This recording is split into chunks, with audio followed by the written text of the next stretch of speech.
we have a whole hour, and I know there's a lot of doom and gloom written these days about champagne and everything, and we'll get to that. But I want to deal with the positives for the most part. We'll save the sales and what's the future immediately holds. We'll do that for the end. But how are the vineyards looking? How is the growing season coming along? The vineyards are actually looking very beautiful, and the crop is lovely. We've had excellent dry and sunny and even exceptionally warm weather for the past month and a half or so. Right. During the whole confinement, actually, during the whole lockdown. Okay. And as a result, flowering is already over. Okay, good. Most of the berries are formed, and the bunches are very many and very long, very well structured. So what's coming up is a relatively large, early, and beautiful harvest. Right. Well, I've been dealing mostly with my Italian friends, and one of their favorite things to do is fingers crossed. So fingers crossed for a great growing season this year in 2020. Let's start off with your history, your family history, which is a very long one because it started in 1522, which is why that cuvée is named that way. But we can skip a few centuries. Oh yeah. We can't name everything with an hour. Too many centuries. But let's just cut to the important part where you took over in 2000. Is that correct? I took over in 2000 exactly. So it's already been 20 years. It's been 20 vintages. My first vintage was 99 because I arrived just when we were blending 99. Wonderful vintage. My last vintage, of course, was 2019. So that's 20 vintages, with the 21st coming up. Congratulations. So, but the family tradition goes back much longer than that. I have a bottle here that tells it. It's our cuvée 1522. 1522 is a date, of course. It's the date when the first Philipponnat is quoted as a vineyard owner in Ay, and very probably the earliest vineyard owner, having given his name to a champagne house that's still in existence.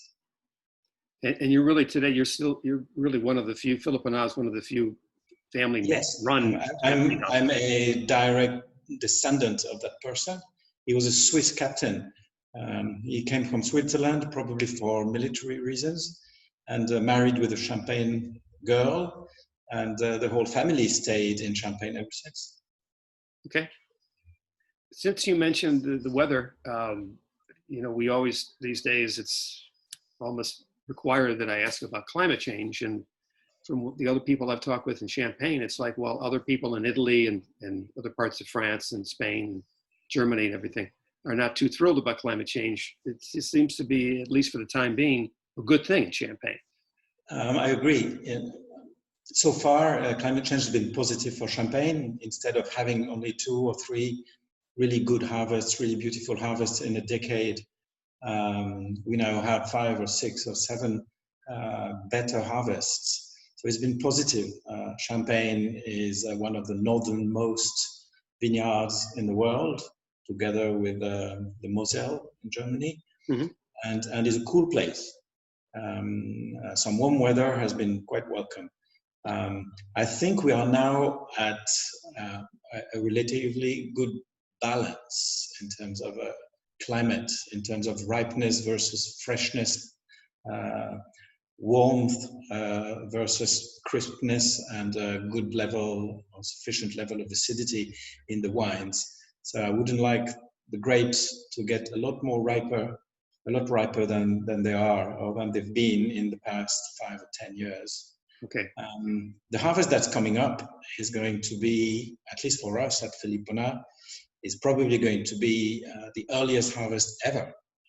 Right now we're counting on a starting date around the 24th of August.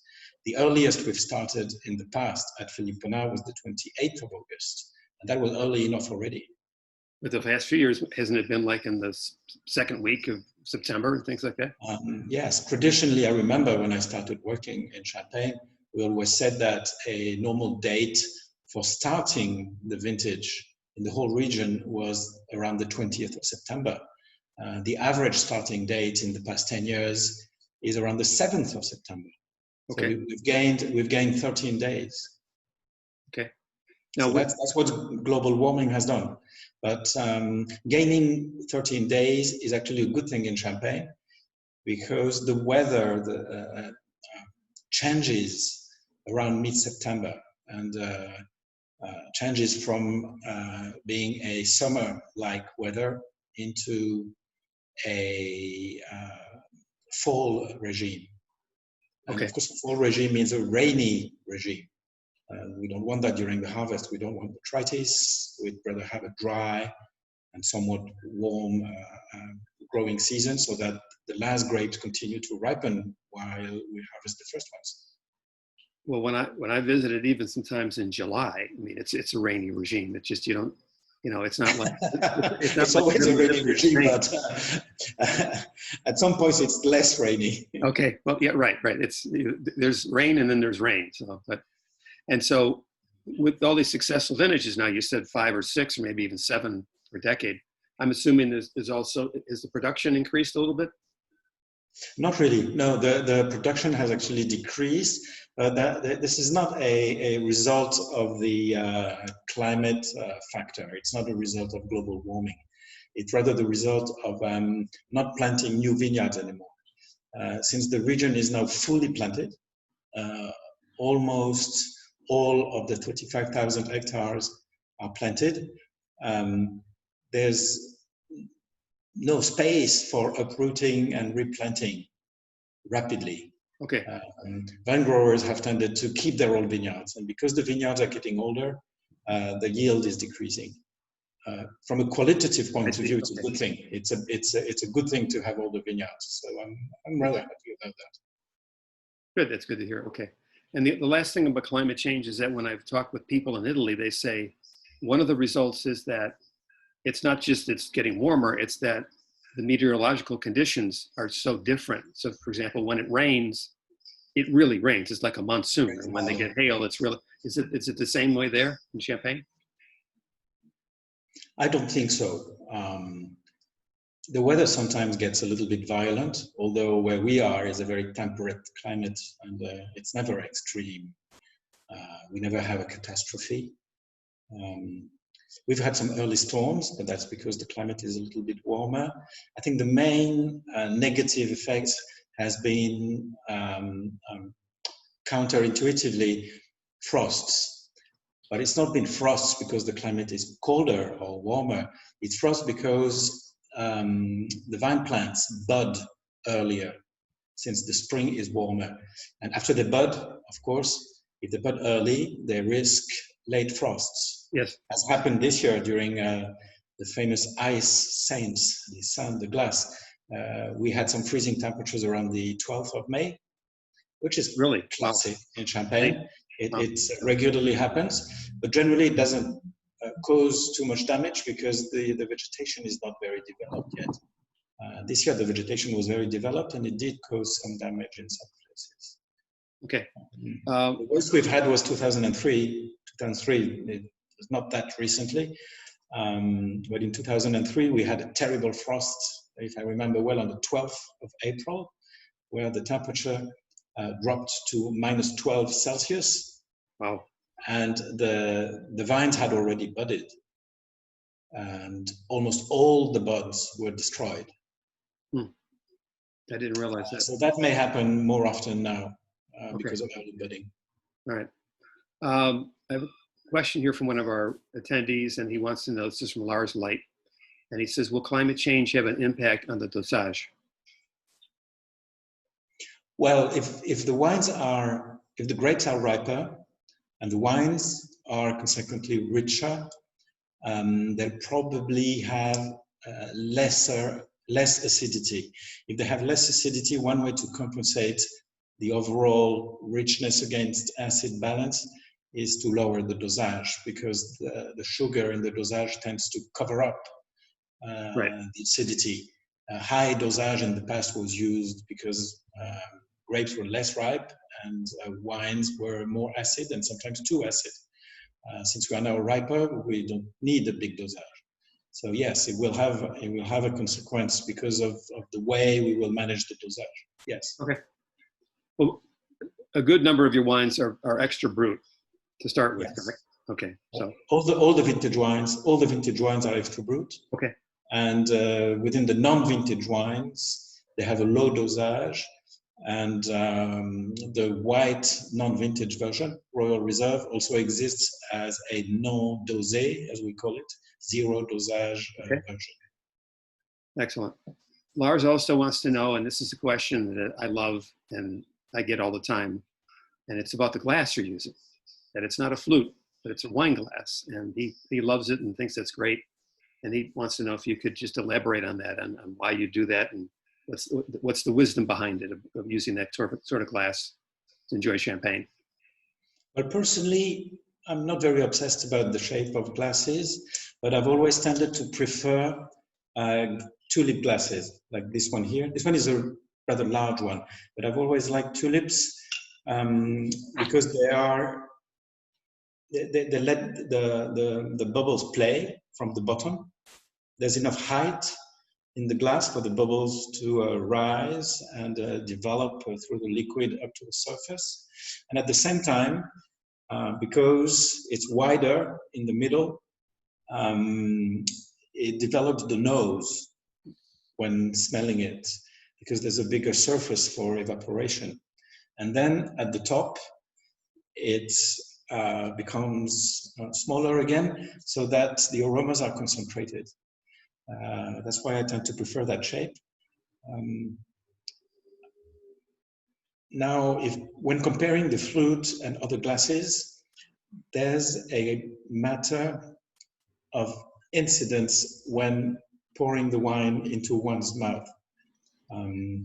If the glass is very straight, like a flute is, the wine will fall immediately on the tip of your tongue. Okay. And you'll have the sweeter aromas and then the more acidic aromas alongside the sides of your tongue. But if the glass has an angle, like a tulip-shaped glass will have, then the wine will fall into the middle of the mouth. And I think that's more homogeneous and more harmonious. And it helps you consider the whole structure of the wine, not just the attack, which you'll have on the tip of the tongue. Okay. So for all these reasons, I prefer a more or less tulip-shaped glass, or very simply a wine glass. Right. So a small white wine glass, classic wine glass, is also perfectly fine. When I can't have a tulip-shaped glass, I always ask for, I'm going to quote a brand, I prefer the Riedel Riesling glass. All right. That's absolutely classic and excellent for champagne, as well as other white wines or even red wines. Right. Well, I've never tried that with champagne. I'll have to try that. So yeah, your explanation is great. I've never really heard that about the shape of the glass and how it affects how you taste the wine. So that's terrific. Thank you. One of the reasons that I love your champagnes, besides the fact that they're so well made and they're so consistent and you have so many different cuvées, is that you have been really a true innovator in champagne over the last half a dozen years. I'm going to put up a slide here, and if you could talk about all these wines, but these are some of the new cuvées that have come online over the last half a dozen years. Do you see the list there? Yes, I see le Léon, la Rémissonne, les Cintres, okay. and Blanc de Noir. Well, they all stem from the same idea. That idea is that we had always said that we were Pinot Noir specialists, because our own vineyards are in Ay and Mareuil-sur-Ay, as well as Avenay, right next door to Ay and Mareuil-sur-Ay. And this is Pinot Noir's paradise in Champagne, together with Bouzy and Ambonnay, and together with the north side Pinot Noirs in Mailly or Verzenay, obviously. But we have the ripest Pinot Noir because we are on the south-facing side of the Montagne de Reims. But up until 2006, we had never made a pure Pinot Noir cuvée. Our Pinot Noirs were always blended with some Chardonnay, which is traditional in Champagne. Pinot Noir, when it's not fully mastered, tends to oxidize rather early, and people in the past felt that it was good to give it a little bit of Chardonnay to make it lighter. But with the winemaking care that we can have now with stainless steel, with temperature control, with the return of oak, tannins being antioxidative, we've been able to make non-oxidative Pinot Noirs. And in 2006, we decided to create a few cuvées that would be made from Pinot Noir only. Okay. We started with our Blanc de Noir vintage. The first two releases were used to make our non dosé, and the first one that was released as such was 2008. At the same time we were making this Blanc de Noir, we also decided to create a few examples, a few excellent instances of our best Pinot Noir vineyards. One of them in Ay, in the historical Le Léon vineyard, which is the vineyard that my ancestor Mareuil Philipponnat owned in 1522. So we made a pure cuvée, single parcel cuvée from Le Léon in 2006. Then we made a Mareuil-sur-Ay from a couple of parcels right next to Clos de Goisses. And starting in 2009, only one of these parcels, called La Rémissonne. And at the same time we were doing these two Mareuil-sur-Ay and Ay cuvées, we also made a single parcel cuvée from Clos de Goisses, from the very central Les Cintres parcel. Les Cintres means the arches in French, and it relates to the walls in the Clos de Goisses vineyard. Okay. I'm putting up a little stone marker, shot of a stone marker. Exactly. Les Petits Cintres. Actually, there are two sub-parcels. One is called Petits Cintres, the small arches, and one is called Les Grands Cintres, the large arches. It's very fitting that you're right behind an arch. Also, it's a very nice setting in the winery there. So, and the Le Léon I saw was 2006, which I remember trying with you at Vinexpo in Bordeaux several years ago. But have you made another one, or are you planning to make another? Well, we made of Les Cintres. We made so far. We released so far 2006, 2008, and now 2009. Le Léon was not made every year because Le Léon is trickier. We were not always absolutely happy about the result, and we preferred to use the better parts of Le Léon as the base for our 1522 cuvée, because the 1522 cuvée also has a large proportion of Ay in it, and we needed that Ay in the 1522. So we only make Le Léon, and by the same token, we also only make Les Cintres when it's possible, when the vintage is excellent, and when there's enough left so we can use it in the traditional blends. Les Cintres also goes into Clos de Goisses. We don't take all of Les Cintres out of Clos de Goisses to do a special cuvée. We only take a small portion of it, around a third of it. And the same goes for Le Léon. There must be enough Le Léon to go into the 1522 when we make Le Léon. If there's not enough left, then we won't make it. This is in the 1522. If there's not enough left, it's probably because the harvest was not very favorable, and then we shouldn't have made it anyway. Okay. You're referring to the 1522 Brut or the Rosé, or both? Both. Both, okay. Both, yes, both. And I understand that the Rosé, which of course is not Saignée, so you have an addition of red wine. Much of that Pinot Noir is from Clos de Goisses, right? Yes, the 1522 Rosé is Pinot Noir from the south side of the Montagne de Reims, namely Ay. Pinot Noir from the north side of the Montagne de Reims, also Grand Cru, generally from Ay, but it's been Sillery or Verzenay sometimes, and Chardonnay from the Côte des Blancs, generally from Auger. And we add to that a bit of red wine from Clos de Goisses to create a rosé cuvée. So it's a blended rosé. Clos de Goisses rosé is also a blended cuvée, but it's made from white Clos de Goisses and Rosé de Saignée, also from Clos de Goisses. It's not a blend of white and red, it's a blend of white and Rosé de Saignée.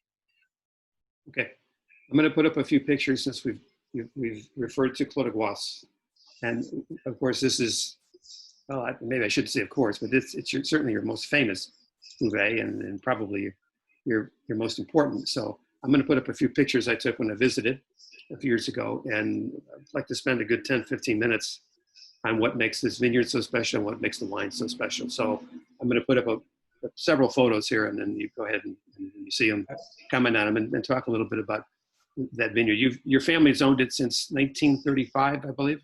That's correct. Okay, and tell us the story about this vineyard. Why is Clos de Goisses such a remarkable vineyard? Well, Clos de Goisses is remarkable because it's typically a Champagne vineyard since it sits on a chalk hill. And what's special about it is the exposure. Clos de Goisses is facing full south with a very, very strong incline. And as a result, it's exposed into the sun in a fuller way than other vineyards. So it's both a very mineral soil, a very mineral condition of the terroir, and a very warm one because of the exposure. Okay. At the same time, since the slope is so pronounced, there's very, very little topsoil left. So the vines have to dig directly into the chalk, which is very poor. The yields are very low, and the wine is even more mineral and even riper from these extreme conditions. Okay. As a result, the wine itself is more mineral, more acid, or the sensation when drinking it is more acid, and it's riper. We measure the ripeness, of course, when we harvest. On average, the alcohol potential in the Clos de Goisses is 1.5% to 2% higher than the average, not in the whole of Champagne, but in the neighboring vineyards. It's not rare that some lots pass 12 degrees, 12% potential alcohol at the time of harvest, which means around 13.5 the finished product. Yes. And as you see in this picture, it overlooks the canal. Yes. Throughout Champagne. So, and it has a slope of, I believe, 45 degrees in some parts. So the slope, yes, in around Les Cintres, in the central part of Clos de Goisses, the slope is close to 45%, including the walls.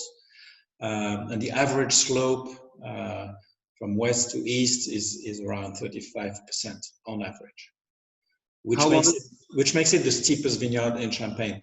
Okay. There are other steep parcels in Champagne, but none of them is as steep as that, as steep as 45%. And none of the steep vineyards, none of the other steep vineyards in Champagne is as large as Clos de Goisses. Clos de Goisses is now 5.83 hectares large. It is a large vineyard. How old are the oldest vines there, and also how long? The oldest vines in the Clos de Goisses were planted in 1964. Okay, so almost. So they're 56 years old. 50, wow, that's amazing. And I imagine now it's primarily Pinot Noir, correct? About what's the percentage? It's 65% Pinot Noir and 35% Chardonnay. There used to be a little more Chardonnay, but 5 years ago we uprooted one parcel of Chardonnay and replaced it with Pinot Noir so as to better reflect the usual blend of Clos de Goisses. Okay. We used to have too much Chardonnay in the Clos de Goisses. And I imagine just with that steepness and everything else and all the different sections, it must take quite some time. It must take, how long does it take for an average harvest of Clos de Goisses? Well, when we harvest Clos de Goisses, the whole harvesting teams are in Clos de Goisses at the same time. And it generally takes 2.5 days to harvest Clos de Goisses. There's a little stone marker that says La Durée, which...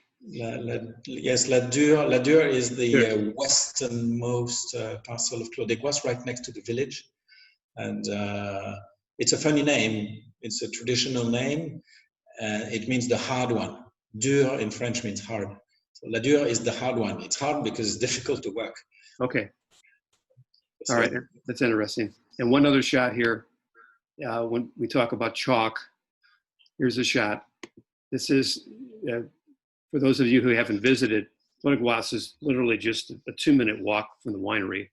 So as between the winery and the actual start of Goisses, this is what it looks like, this hill. So when we talk about chalk. Yeah, that's the side of the former quarry. Okay. Where chalk was extracted for construction. And you can see towards the top of the picture that the topsoil is very, very shallow, and underneath is just solid chalk. And this solid chalk goes 200 yards down. Wow. Into the subsoil. And the long lines, brown lines that you see coming down are vine roots. Let's talk about the wines themselves, and I'll put up just a little picture here. This is from a tasting. It was in Chicago last year. But what is the current release? The current release of Clos de Goisses is 2010. 2010. Right. So let's talk about the last few releases. So we have 10. Of course, one of the important points is that you do produce it every year, correct? Yes, we produce Clos de Goisses every year because Clos de Goisses is an exceptional vineyard and is a great wine per se. Of course, it's champagne as well, but it's not your kind of usual blended champagne. It's unblended and it's exceptional. So we make it every year, just like the great Burgundy producers make their wines every year, or the great Bordeaux chateaus make their wines every year. We'd have to have a really terrible harvest not to make it. Okay. The last vintage we didn't make was 87. Since 88, we've made a Clos de Goisses year in, year out. Interesting. Okay. And you age what percentage in wood? Clos de Goisses, part of Clos de Goisses is fermented in small oak casks, Burgundy type oak casks, 228 liters oak casks. It depends on each harvest, but it's generally at least half of the vintage is fermented in wood, but not all. And we don't want to ferment all in oak casks because we don't want to lose the crisp minerality of the wine. So we use oak casks to develop the wine. We use oak casks for complexity, but at the same time we also use stainless steel for crispness and freshness. Okay. And you do not put the wine through malolactic, is that correct? Clos de Goisses never undergoes the malo, never, including in casks. So we ferment in casks, but without doing the malo. After the alcoholic fermentation is over, we cool down the whole barrel room down to 12 Celsius, so that the malo cannot occur. Okay.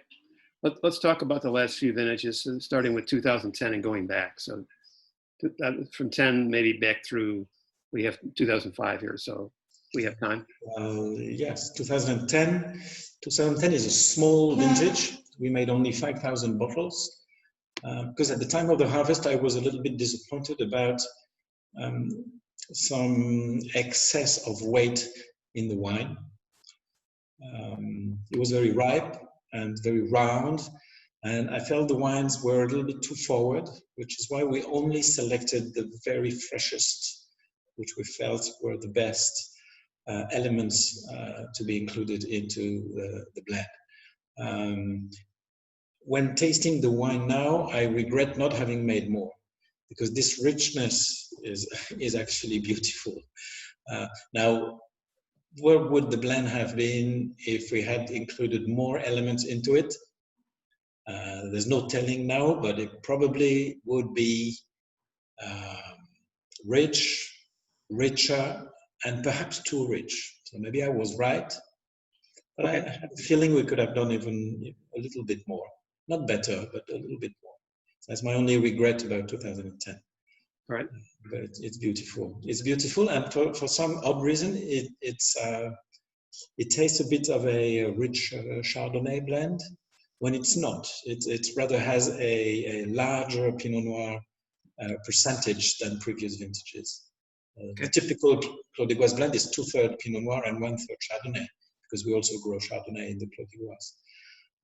But of course, depending on the harvest, we pick the best elements, and sometimes more of the best elements are Chardonnay, sometimes more are Pinot Noir. Okay. 2009. The two previous vintages, 2009 and 8, have the usual blend in them. 2009 is also a ripe vintage, very Pinot Noir oriented, but it doesn't have the slightly fat character that the 2010 has. It's more of a classic vintage. I tend to think that it resembles 2002 with a little less crispness, with a little less acidity. So it will be an earlier drinking Clos de Goisses, and it's absolutely delicious right now. Like most vintages in 9. For some reason, vintages in 9 are almost always like that. There's a funny coincidence about 2009, 89, 79, 59, to be rather ripe and are similar. 99 was lighter, 69 was lighter as well, but they were also excellent vintages. Then there's 8. 8 has been hyped as a perfect vintage. In the same fashion, 96 was hyped as a perfect vintage because both are ripe vintages with very high acidity and therefore a very tense balance. I tend to prefer 2008 to 96 because the acidity is easier and is more pleasant than in 96. And I think the 2008 have a better aromatic quality, a purer aromatic quality, and will age better and longer. So okay. 2008 is a perfect, albeit acid vintage. Before we go to 7, 6, and 5, 2002 is often brought up in the conversation for the best, one of the 2 best vintages of that decade. So 2002, yes. 2008 were very, very different in style, weren't they? Well, in the noughties, as we call them, okay. Yeah, there are 3 vintages I prefer. There's 02, 05, and 08. 05, okay. If I had to pick the 3 best, in my opinion, I'd pick these 3. But 09 is very good too. Then there are some lighter vintages that will age very well because they're lighter, but they don't have the same intensity. So the next very good vintages in a lighter way would be 04 and 06. And then, of course, as always, there are some lesser vintages. Of course, 01 was a difficult vintage. 03 was an abnormal vintage with very, very high ripeness and very, very low, very, very small yields because of the very hot conditions during the summer. And 07 was a little rainy and is not as perfect as the other ones. But altogether, it's a nice decade, and it's a global warming decade, as we were saying before. Yes. And well, if you take 02, 04, 05, 06, 08, 09, that's 6 beautiful vintages in 10. So that's a good proportion. Yeah, and that's as you said before, that's something that you would not have experienced the previous decades. Yeah, our ancestors used to think that they only had 1 or 2 or 3 good vintages in a decade, which is why they declared vintages only every so and so. And when they declared a vintage, made a lot of it. Nowadays, at least at Philipponnat, but I know many other houses think the same way, we prefer to vintage more often, a lesser quantity of the vintage. Okay. So we can really select the better elements to create the vintage cuvées. And the quality of the vintage is not only from the quality of the year or the harvest itself, but also the selection within it. And let's, it isn't released yet, but let's talk about 2012 because several of the houses in the area have, you know, they didn't release the wine every year. They skipped 10, they skipped 11. They went from 8 and 9 to right to 12. So The 12s I've had have been lovely wines. So talk a little bit about 2012. 2012 is similar to 2002 and 2009, with at least the quality of 2002. It's a vintage I like very much. We've already released two 2012s, not Clos de Goisses, but we've released the 1522 2012, the white version, and also our Blanc de Noir is now in the 2012 vintage. Okay, I will look for that. I have some 2009, so it's highly aromatic with a good balance. It's got both intensity and good acidity. It's a lovely vintage. Excellent. A couple questions here. One that came up a little earlier when we got caught up in conversation, but this is from Vincent Zufert. He says, we'll talk about climate change. He says, will climate change affect aging process of champagnes? I don't think so. I don't think so. I think better ripeness is always a good thing. We want the grapes to be balanced. We want them to reach the highest possible physiological ripeness as far down to the stage where we're at. Now, if the climate gets much warmer, the balance may change. But right now, we're happy with very ripe grapes for what champagne is. And what really drives the ageability is not the acidity, is not the ripeness, the alcohol. It's rather what I call purity. If the wines are pure, if their aromatic quality is such that it will not develop unpleasant flavors, then they will age well. And that's little relevant with the level of ripeness. And it may rather be related to the lack of ripeness. When the grapes lack ripeness in Champagne, they're green. When they're green, the wines taste herbaceous. When the wines taste herbaceous, the herbaceous character tends to evolve into what grass evolves into when it rots, when it's being digested by animals, if you see what I mean.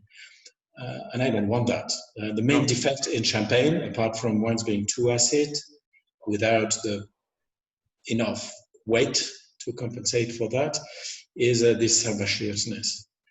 And when the empty glass warms up and smells of rotten grass or muck, that's a defect I hate in Champagne, and it's something I pay a lot of attention to avoid. And the first way we can avoid that is through enough ripeness, through the right level of ripeness, and then not using the second pressings, right, and avoiding early oxidation, etc., etc. The ripeness is of course the first factor in the quality of any wine. Right. I like your answer of purity. I've really not heard that from. You always hear acidity will drive the wine, but I like the purity angle. So there's not much we can do about acidity. Acidity, of course, will change the balance from one vintage to another, but there's not much we can do about acidity. Acidity is something that it's a given. It's easier to drive the aromatic purity and manage it through our winemaking when the acidity is absolutely given by the harvest itself. Okay. What is the name of your chef de cave? Thierry Garnier. I think I met him when I was there the last time I visited. And I have to ask this since it's, your name is in big letters right behind you and this is your family and you manage the house. But do you give him free rein? I mean, how much do you give him any input? Do you work together? Well, Thierry was already at Philipponnat before I took over. Okay. All right. He's been working with us since '93. He's been not as the chef de cave in the beginning. There was another chef de cave at the time, Norbert Thiebert, but he was responsible for the Mareuil winery, since we had another winery at the time in Reims, which doesn't exist anymore after we upgraded the winery in Mareuil. When I arrived, he was already looking after the wines without being officially the chef de cave. But I sent him back to school to take his degree in enology at the same time as he was working with us. and he graduated first in his class. Great, great. Which is great for someone who's not studied to be an engineer. And after he graduated, I promoted him to officially our chef de cave. That was in 2003. The way we work together is by understanding each other very well. So we do everything together. And I'm lucky enough, we get on very well and generally agree on almost everything. That helps, doesn't it? that helps. Yes. And whatever he needs to work well, whichever tools, whichever investment is necessary to work better, will do.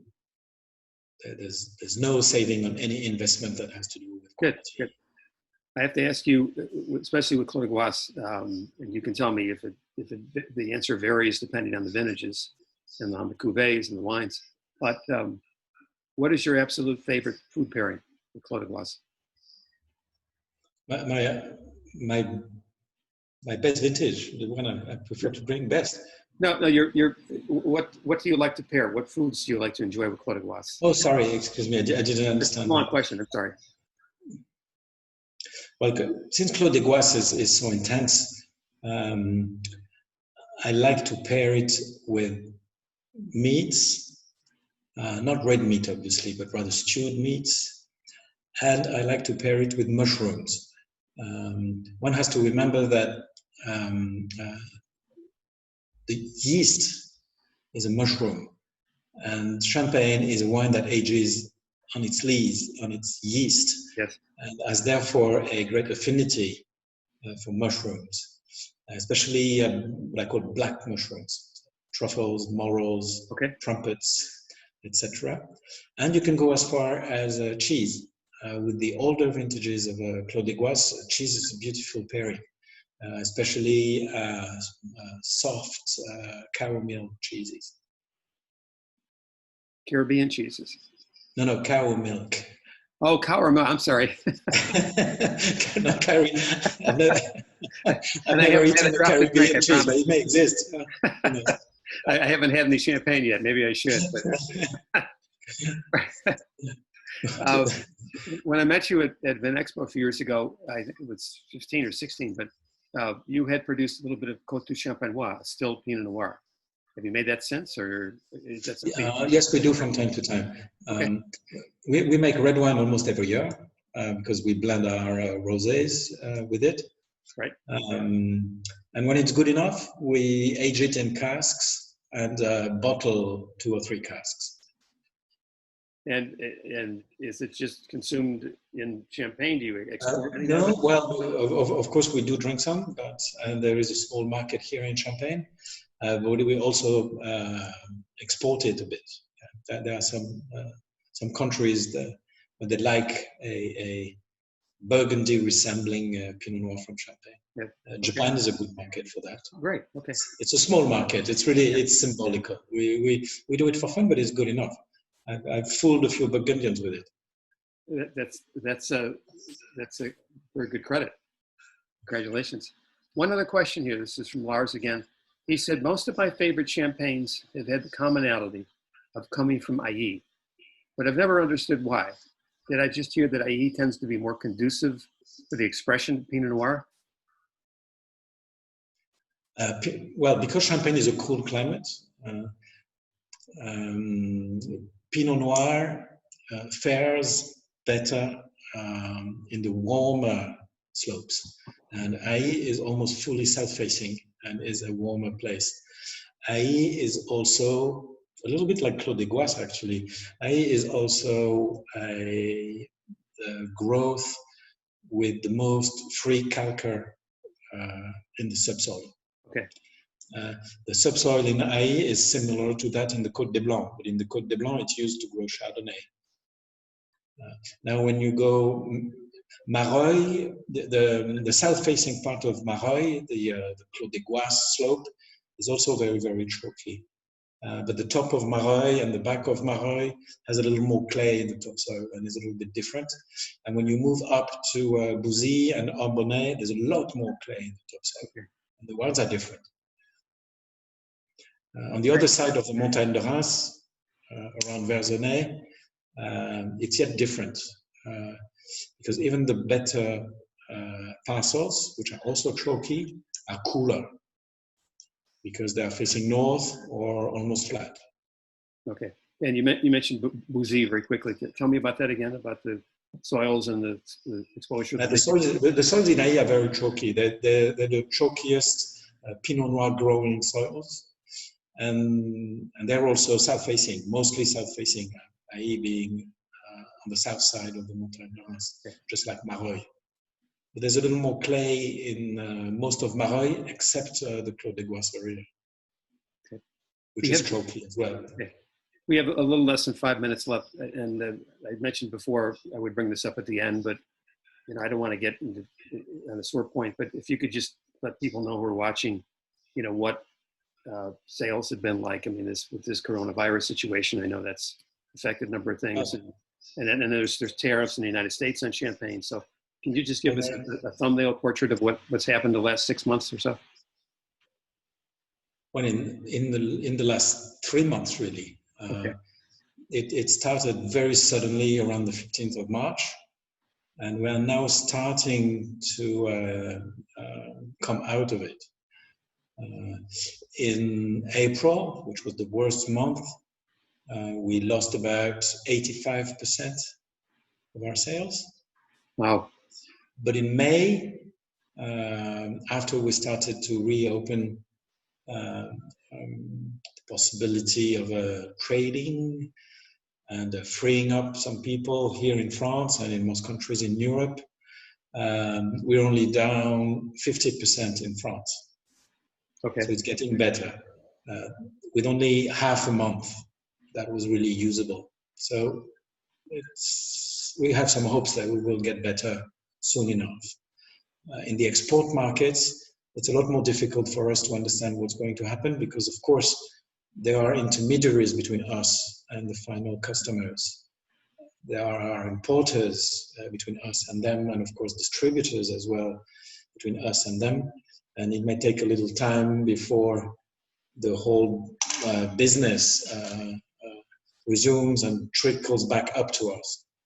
Right. I understand that because of the tariffs that were imposed on champagne coming into the United States last year, that there were a number of importers that ordered a little bit extra. Yes, for sure. Our own importers ordered about half a year worth of sales, and they're still pretty much sitting on it because of the COVID crisis. Right. What's probable, since many houses built some stocks in the US because of taxes or threat of taxes, right, is that 2020 will be a blank year as far as the US are concerned, and as far as champagne shipments from France are concerned. Most of what will be consumed from the existing stocks. Okay. And I just want to mention the U.S. importer is Banville, and I want to thank them for their help in getting the word out. So Banville, they did import a little bit more at the very beginning of this year, when your government was still threatening to hike up the taxes, which fortunately didn't happen. Yes. Last question: would it be an oversimplification to say that one of the reasons that sales are down is because, it's the old adage about, well, people drink champagne to celebrate, and there's not a lot to celebrate right now for many people? Or is that just an answer? Yeah, that's the psychological reason. And there's also a very commercial reason, which is simply that most stores and still now most restaurants were or are closed. Yes. France is a very big tourist country, of course, and there's just no tourism right now, even though stores have reopened, even though some restaurants have started to reopen, only some of them, and with very stringent distanciation measures. The tourists have not come back yet. In Italy, the borders are closed to foreigners. What about in France? In France, they're open to all European countries, at least those that are part of the Schengen agreement. Okay. We have that free circulation agreement in Europe. Not all countries in Europe are part of that agreement, but most are. People traveling from the Schengen area around can come in and out of France freely. Good. Okay. Well, I know even though some countries have maintained some measures, and the most important one is Spain. But from what we hear, they're about to lift it. Okay. Good. Well, this has been a pleasure. We're out of time, unfortunately, but it's a real pleasure to speak with you. It's great to see you again. I'm sure I speak on behalf of everybody who's watching that we can't wait to come visit you. We can't wait to come visit you and try everything again. Well, so I hope we can work normally again very soon, and that next time we'll toast physically. Yes. And taste the wines physically as well. I'll toast you. I don't have the bottle open because beautiful. Wine is not virtual. Wine is physical. Yes, absolutely. Champagne is physical. Physical. I like that. Okay, Charles, thank you again, and the best of luck with great success. Thank you, Tom, and good luck to you all in the US.